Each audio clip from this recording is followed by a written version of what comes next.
Welcome to Wellbeing Wednesdays with Harvinder Narula on BW Wellbeing World. My guest today is Ashdin Doctor, host of a podcast, The Habit Coach, and he's also written a book called One Habit a Day. He is a dedicated proponent of transformative habits for personal development, and Ashton combines his knowledge of habit formation with insightful anecdotes and practical wisdom. Welcome, Ashton, to BW Wellbeing World. Thank you. Very excited to be here. Ashton, I read your book, One Habit a Day, and I have some questions around it. And let me begin by asking you what inspired you to create One Habit a Day, both the podcast and the book? So, the whole idea for the podcast started off because I used to love listening to podcasts, especially, 10 years ago, 11 years ago, 12 years ago. And it was a big part of my transformation journey. Now, soon I realized that why am I not listening to any Indian podcasts? Are there no Indian podcasts that talk about, self-development, well-being, etc.?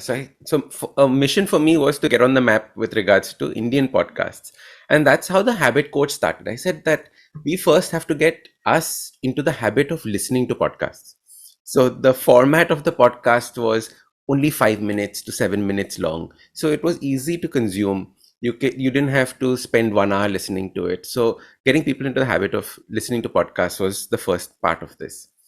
And the book was inspired from the podcast. So it is 31 episodes that we took from the podcast, and we then transformed them into a book. Because in each of the podcasts, we spoke about a habit that you could use in life. The whole idea was each podcast ended with a stupidly simple habit that you can start following right now. And when we did the book, we said that, people need to be able to action these things. So we said, let's make a workbook where you can actually, answer questions, think about what is being discussed. Otherwise, very often knowledge just stays at a very surface level without you actually implementing it. So the whole idea was, how do we take 31 mental well-being habits and turn it into something that you can actually implement in your daily life?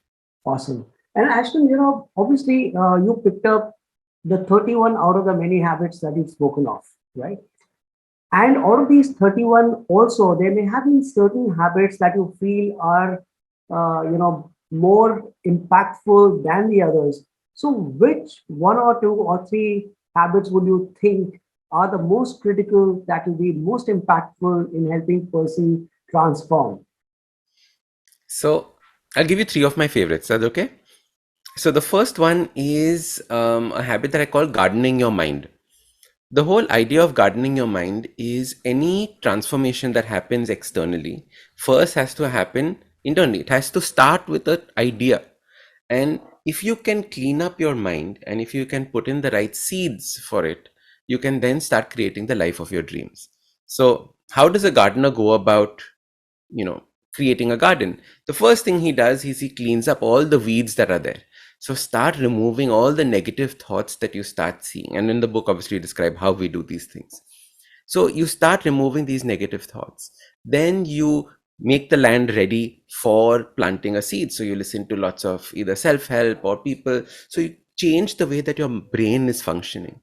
Then you plant the seeds of what you want from life. So you put in that seed and then you water it, fertilize it, and very soon you'll actually have fruits that will come out that you can use for your life. This is how transformation technically takes place in all of us. But I love the way that you can, use an analogy of a garden in order to start making these changes. So that was one of my favorite habits. A habit that I think is absolutely essential for everyone to have. So when I'm working with clients one-on-ones, I do lots of one-on-one coachings, right? And when I'm working with a person one-on-one, the habit that makes the biggest difference is a habit called gratitude. Something that most of us are fearing or facing right now is fear. We are fearful of, doing new things.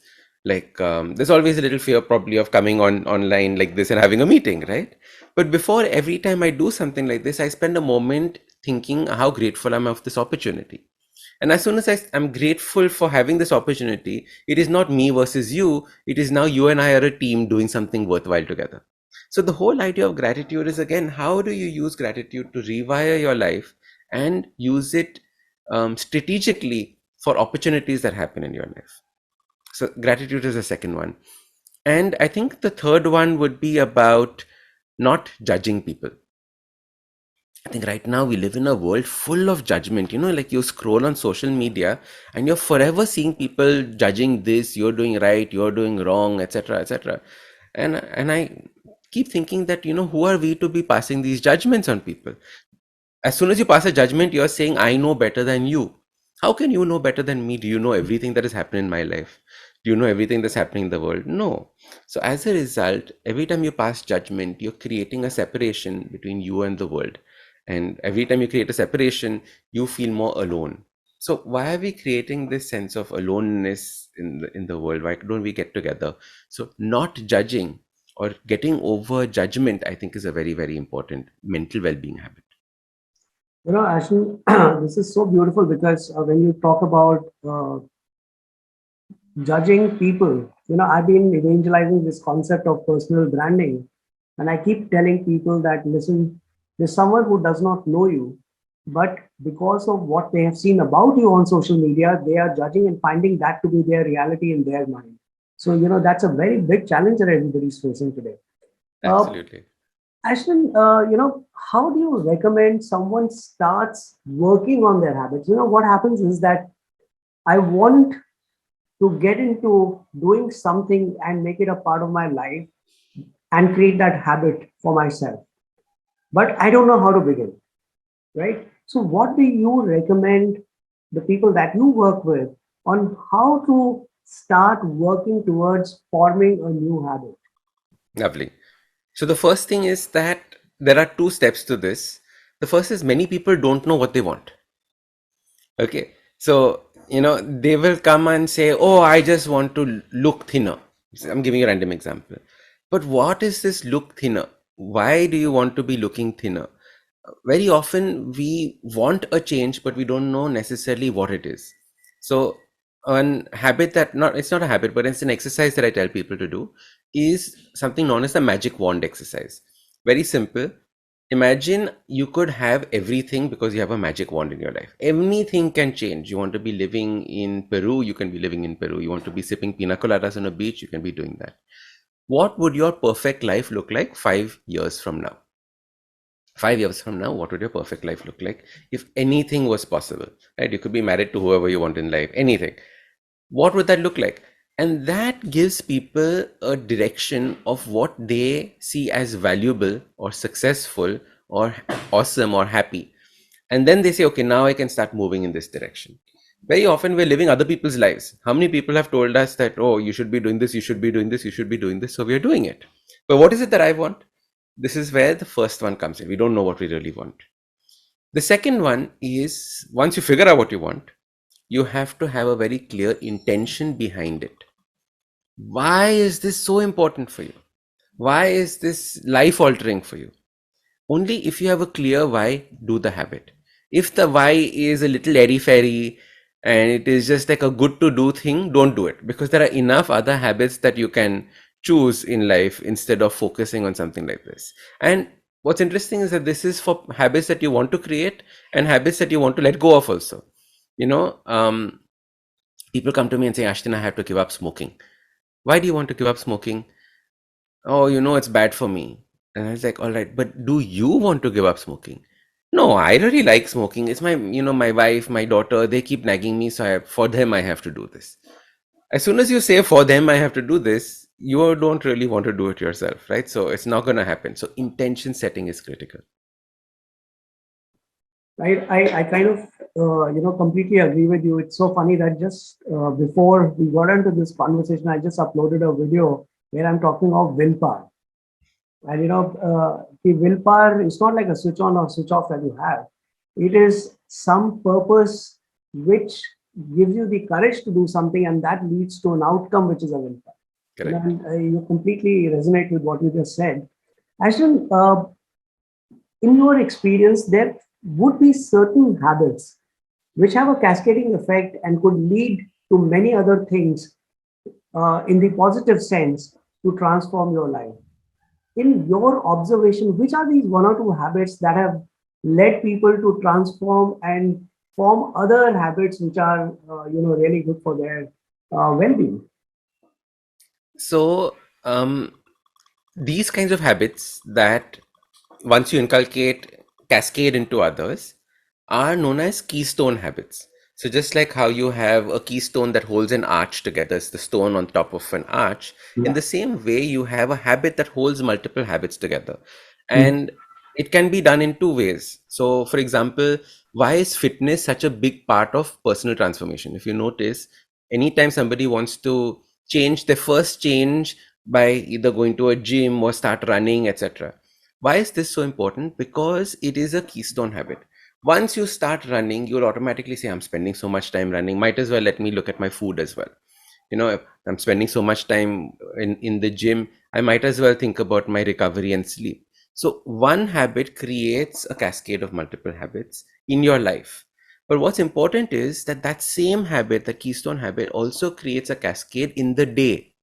So what I say is that if you miss your keystone habit, chances are you'll miss the remaining habits that you had planned as well.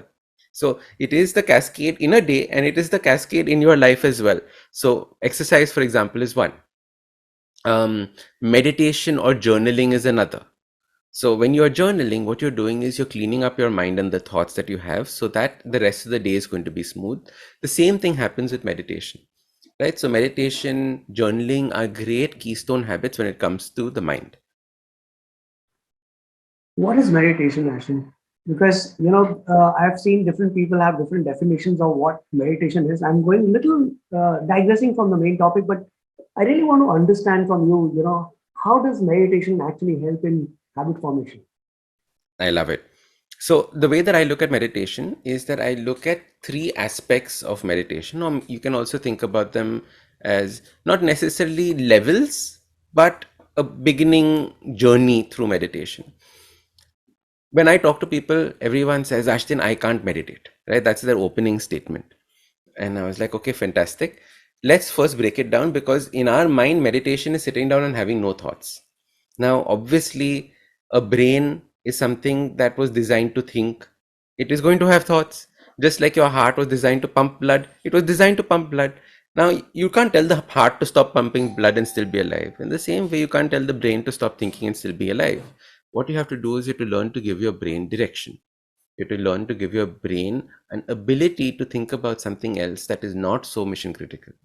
So the way that we think about meditation, or at least I think about it, is in three stages. The first stage is what I would call, your free flow journaling, where you are first downloading all the thoughts that you've been having in your mind that you've not been allowing yourself to think. Very often we get a thought and we hush it aside, or we start watching Netflix, or we distract ourselves with things.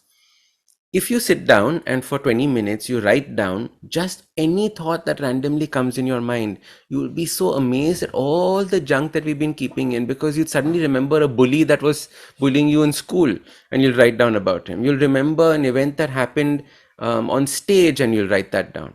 And in this way, you are clearing out your mind of all the thoughts that you're not allowing yourself to think. So that, I would think, is step one of the meditation journey. The second part of the meditation journey is learning a mindfulness based meditation. So, mindfulness based meditation would be Vipassana, would be your Headspace apps. Most of the apps that we get, which take you through a flow, there's a music playing, and it teaches you how to train your mind to slow down. So, that would be the second way in which you would approach meditation. And the third format of meditation is a spiritual aspect of meditation. Now, or energetic aspect of meditation, in the form of the different chakras in your system, understanding how they function, understanding what is the role that they have in your life, and how you can possibly use them to enhance your life instead of, not it's the way that I look at the chakra system and the energetic system is like a sensory organ. you know Normally you ask somebody how many senses you have, people say we have five senses, right? And then you're like, but what about that sense of somebody looking at you when you're facing another direction? That also happens. And they keep making fun of people and saying, like women have that other sense when someone's looking down their blouse. Where did that come from? All those things are actually senses that we've never really used. Our chakra system can be thought of as a sense that we've never used in our life.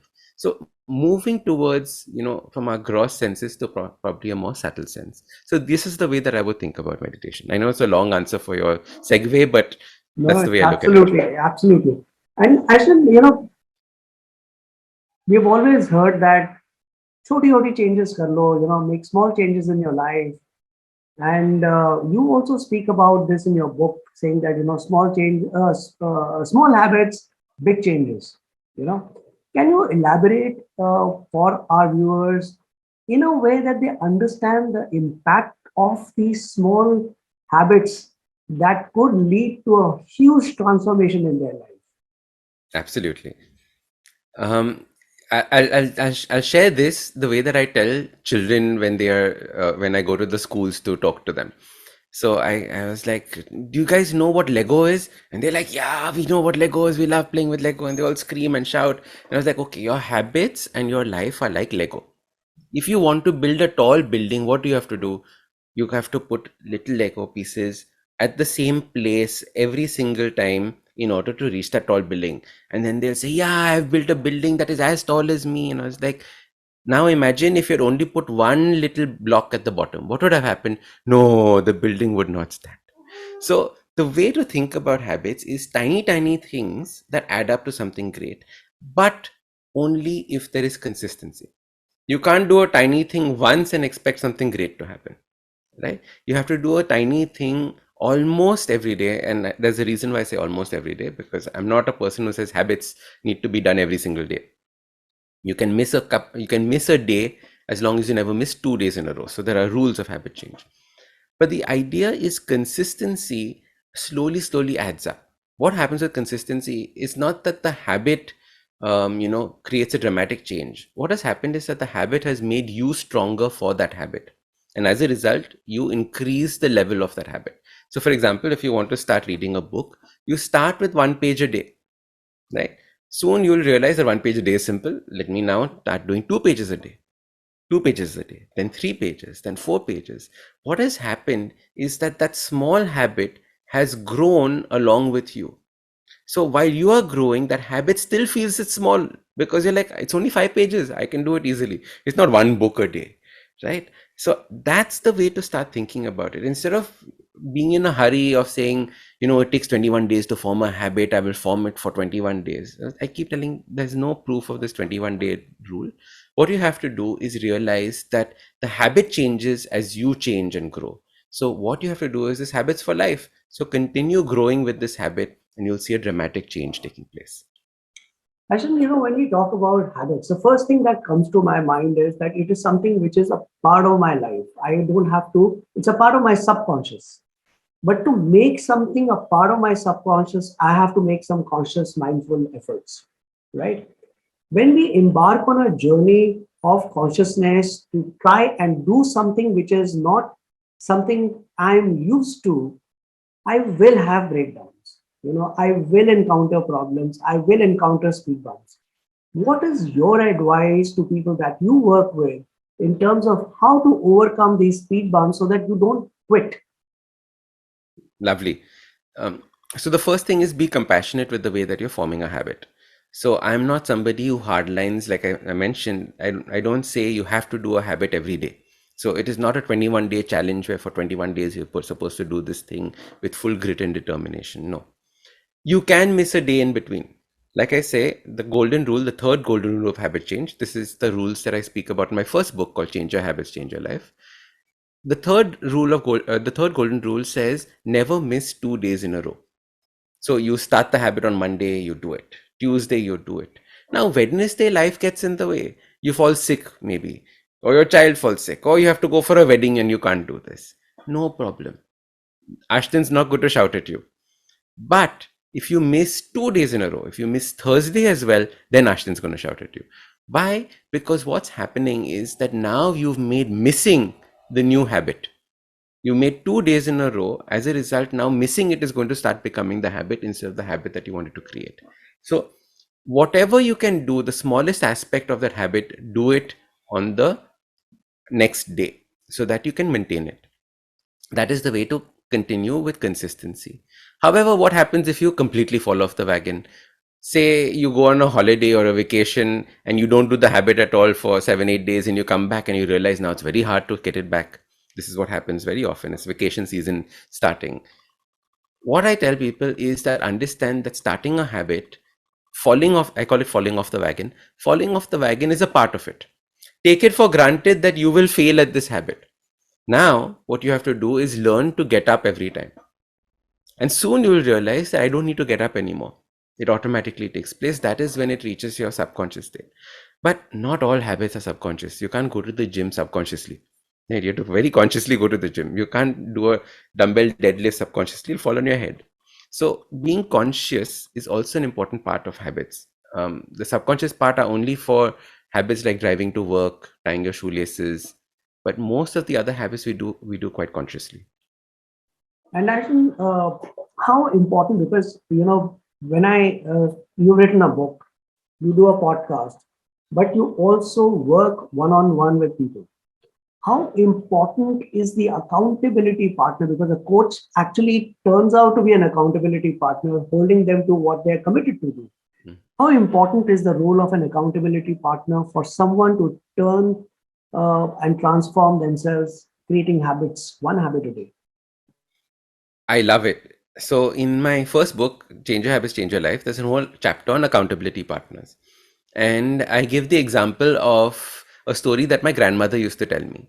So she used to tell me about the story where this father had 4 children, and they were constantly squabbling with each other, and he had a lot of wealth. He was going to leave this to the children, and he told the children to go to the um, forest and pick up some sticks and bring them for him. So they got the sticks back. And he picked up one stick and he broke it. He picked up another stick and broke it. And he said, you realize that by yourself you are weak.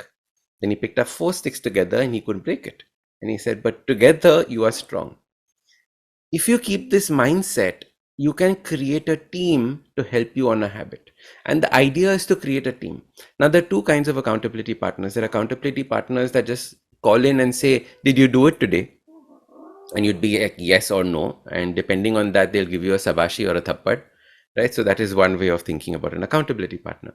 But the person who cooks your food can also be an accountability partner, right? You give him a list of things that he has to make every week, and he's going to do it without a second thought. That is also an accountability partner because he's making your habit easy to do. So it's almost like creating a team. You don't necessarily have to only have an accountability partner saying, did you do this or not? But you can figure out a team around you to help. Like most of us are now addicted to our phones, right? What you can use as an accountability partner is a person in your family, your mother, your wife, etc. Take the phone, give it to them in airplane mode or switched off with a passcode, as secure as you want to keep it. And you tell them, don't give it to me for the next 1.5 hours. This way, you're not using your own strength, determination, etc. You've outsourced it to somebody else to do. And this way, you can also have a partner in forming habits. And Ashton, since you're telling us a story about what your grandmother told you, can you share with us some experience of someone who has actually transformed himself or herself using this, this, what do you call, a habit of changing one habit a day? I love it. So obviously there are tons of examples from the one-on-one coachings, etc. Right from giving up alcohol to changing the way that they sleep, because sleep is very important. Sleep is something that we take for granted, but it's actually when the whole body is recovering. And you'd be amazed at how many issues happen just because of sleep. But habits from the book have helped people through the lockdown, and I think for me that is one of the best parts of this book, because these were habits that we spoke about during the lockdown, especially on the podcasts. People kept messaging me and saying, this habit really made a difference for me. For example, the gardening mind habit, which I spoke about in the beginning.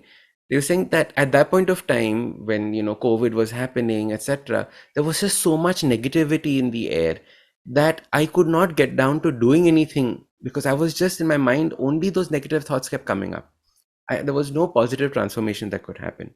There were people who had lost their jobs. How do I now see things in a different light? There Yeah. were people who had become complacent. And there's a lovely chapter on complacency where we talk about how you need something chasing you in order to, avoid complacency. So I think those kinds of stories that people would write in and tell me about back then are what inspired this book to come out. And one thing that comes to my mind when I hear you speak about habit formation is that it leads to feeling good, and feeling good is a very beautiful state of mind. So, how do you think there's a relationship that can be there or is there between habit formation consciously and creating a well-being, mental well-being for yourself, which leads you to a very impactful life ahead? And there's a context to why I'm asking this, Ashnas, because I recently did a conference called the Spirituality Conclave. And the ethos that was there in my mind, because of which I pulled this conference, was that, you know, we find people in their 50s and early 60s, when they are nearing their completion of professional life or retiring, that is when they start looking at, spirituality beyond religion. I'm not even talking of religion. And when they've done everything with the Maslow's need hierarchy, when you reach that tip of the pyramid and you talk about self actualization, but if that makes you feel good and you start believing that, now I want to be happy, which means that you were not happy all these years and you spent three-fourths of your life being unhappy. But should spirituality or feeling happy, should it not be at the base of the pyramid so that it becomes a part of everything that you do during your life? So that's the context with which I'm asking this question. I think it's such a beautiful question, and I would have loved to be a part of the spirituality conclave. I knew it was happening. We have an NGO called the Light of Life Trust. This was started by my mother. My mother is a spiritual leader for thousands of people, around hundreds and thousands of people around the world. And in our NGO, we teach meditation to the children right at the 8th standard, 9th standard, 10th standard level, and they take this meditation practice into the work life as well. So we are seeding it right there because we're making them feel that peace right at the beginning instead of agitation. And what you said is absolutely true. Think about, most of us are living lives of quiet desperation. We are living Monday to Friday, hoping for a happy Saturday, Sunday. Now just think about the ratio. 5 days you are working towards hopefully enjoying for two. I think that's a terrible deal if you ask me, right? Imagine if every single day you woke up with a sense of purpose, with a sense of joy, with a sense of bliss. What would life look like? And the I think one issue that I think we need to solve is using the word good. Right? People say good habits, bad habits. The problem is that good does not tell you anything. It is not a descriptive word by nature. So happy is a descriptive word. I know what happy means. I know what joy means. I know what bliss means. But what does good really mean? Because good is subjective. My good versus your good. It's all very different. And I can get into another story on the word good later on if you want. That Andre Agassi did when he was like 5 or something. I had a podcast guest that spoke about this. So the whole idea is, can we start creating a life of consciousness? So many years ago, Sadhguru had posted a video saying habits are rubbish. Habits are teaching you to live a life subconsciously. That is why habits are rubbish. And people obviously sent it to me saying, Ashdin, look at this. What do you think? And I said, I completely agree with him. Habits are rubbish. But the problem is right now we are living unconscious lives. At least let's start living subconscious lives. Let's choose the habits that we're putting into our life. Most of the habits that we've taken are habits that our parents implanted into us, our friends implanted into us. We learned from other people, but we never really chose the habits that we wanted. So first, let's start choosing the habits that we want, make them subconscious. But then let's move to the next level of living completely consciously. When I'm in this conversation with you, I'm only in this conversation with you. I'm not thinking about breakfast. I'm not thinking about anything. I'm not thinking about if you're judging me or not. Nothing of that, right? It's completely with you. That is the way of living completely consciously. So you go past the habits into something of complete awareness of the world around you. But that is again is getting into the stage of, Maslow's hierarchy. You have to go through the grind of knowing, of going through the been there, done that, right? Before you can say, I don't need it anymore. People who buy a sports car or a Lamborghini suddenly say, why did I do this? But in their mind, they were lusting after the Ferrari, Lamborghini, Ferrari, Lamborghini. Now they got it, they're like, chale. Okay, now I'll go back to my Toyota Camry. It's almost like that way of thinking. So once you unfortunately have to go to the grind, realize it, and then move forward. Actually, you use the word making a choice, right? Now, and you had initially in my first question, you said that you have to you have to garden your mind, you know, and it is all leading towards finding your purpose and then creating an intention, and that leads you to forming a habit. You know, the toughest part is finding your purpose, because even when I speak to people, and sometimes people would come up with very uh, what would you call it, an answer that is sounds good about why they want to make money, right? And we are living in a material world. Even to do good, you need sustainability, and that sustainability comes from the fuel, which could be money, you know. But and there's a cliched which is usually spoken of, that money is not everything in this world. It should not be the purpose. The purpose has to. It is just an outcome. What do you have to say about this? Because I'm sure you must be getting, people must be connecting with you to form an habit which leads them to make more money and create a financial freedom. Absolutely. So the thing is, financial freedom very important because you don't want the stress. So you ask somebody who does not have money, they're living a life of stress. You ask somebody who has money, they're not living that kind of a life. But you ask somebody who has a ton of money, like so much money that you don't know what to do with, their lifestyle and the person who has enough money's lifestyle is not that dramatically different. Right? Warren Buffett famously said that I do almost everything that most of y'all do. I eat the same kind of food. The only thing that is different is the way that I travel and the places that I stay in. So he has to travel by private jet, otherwise people accost him at the airport, obviously. Right? So he says that that's the only real difference. But like, I still wear a belt just like you do. I still wear pants just like you do. There's nothing else that has really been transformed.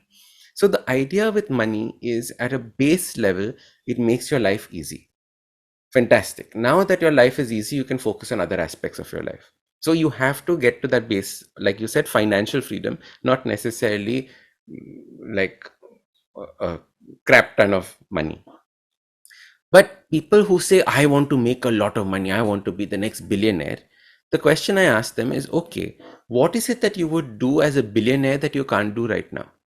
And then they will spend time thinking, and then they'll say like, oh, I want to eat in this restaurant. And I was like, can you not really eat in this restaurant right now? It's not mind-blowingly expensive because you can still probably go there. And like, yeah. So then saying, you can experience those things right now. Why are you waiting till you get money to experience them? So the idea of having a lot of money is to figure out what are these experiences. Ultimately, you're going for after experiences. What are these experiences that you can possibly do now that you were waiting for doing once you got that kind of money? So this is the way that I would look at money. Financial freedom, essential.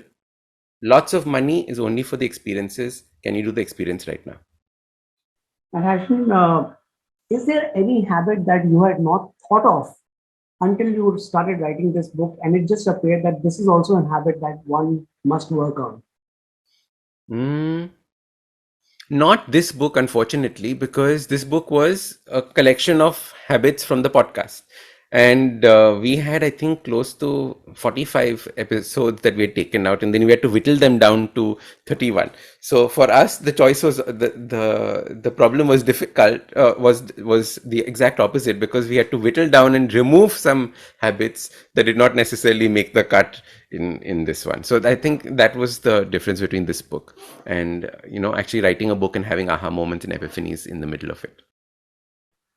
And Ashin, my last question to you is that we spoke about that we must uh, inculcate certain habits in children. For example, the mindfulness or meditation, so that children can, experience happiness and joy from the very beginning, very early, on, so that it becomes a part of their life.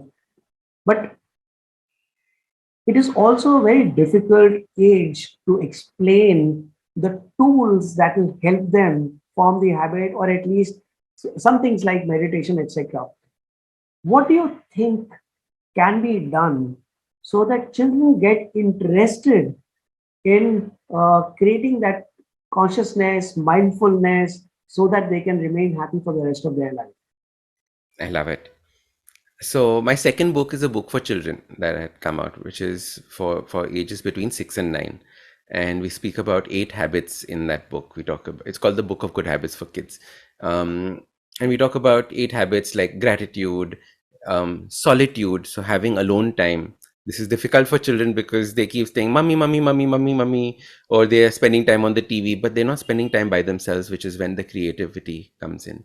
Habits like curiosity, all these habits, financial habits also is part of that, how to make friends. So all these habits are very, very important to teach children. What's interesting is that children learn through observation. So in fact, my note to the parents is that please understand, just by reading this book to children, it's not going to change unless you change along with them. So you have to also show them the path of change and see that it is something that we do as a family. You'll notice that obesity runs in families, not because of a genetic disposition. It is that the habits in the family are uh, oriented towards obesity. People are having large meal sizes, people are having sweets after their meals. In the same way, if at home you start discussing meditation, you start discussing spiritual practices, you start discussing things that are mind expanding instead of mind contracting, you'll see a difference. For example, what is mind contracting? I would say gossiping, for example, is mind contracting. Talking about other people is mind contracting. But discussing ideas, right, that now suddenly makes the child's mind go, wow, I never thought about this before. Let me become more curious about it. And in the habit of curiosity in the book, I talk about saying that, we keep going to our parents and saying, but why, but why, but why? Let's go beyond this why question. Let's ask what questions, how questions. But more importantly, you as children come up with the answers before going and asking your parents. And then ask your parents saying, this is what I found out. Is it correct or not? So what you've done is you've taught the child to be curious and to search for an answer before going and asking for help. So you search for an answer, then go and ask for help. In that way, you're becoming stronger as a person. And these habits stay with you for the rest of your life. So, curiosity, patience, such important habits to create. And you know what, Ashdin, these are the most important, in my opinion, when it comes to children. And it is tougher to teach them today because they're living in an age when everything is easily available to them. I mean, I remember as kid, I would go to an embassy to find out more information about that country when I had a project to do in school. And today, all they have to do is open Google and search for that information. And ChatGPT has actually made it even easier. I think these are challenges that we need to work on. But actually, this conversation has been really beautiful because it's beyond the book. It's the concept of trying to transform your life by, like you said, by creating intentions. So what is it that you really want to do is the underlying fundamental basis on which that transformation will either happen or not happen. And the three habits that you spoke of, I remember you spoke about getting over your fear, right? And using the sense of gratitude to be able to get over your fear and say that, I have actually got an opportunity to do something. Why should I be fearful about it? You know, and second is not judging people. And of course, the first one was, garden your mind every day. And I think the biggest takeaway is that for everyone, find out the underlying purpose of why you want to build this habit for yourself. So thank you so much for opening this for us. And thank you so much for taking our time to be with us today. Thank you so much, Ashley. My pleasure. You are a fantastic interviewer. I love the way that you were summarizing the answers. Full marks. Thank you so much for having me on. It's a pleasure. It's a pleasure.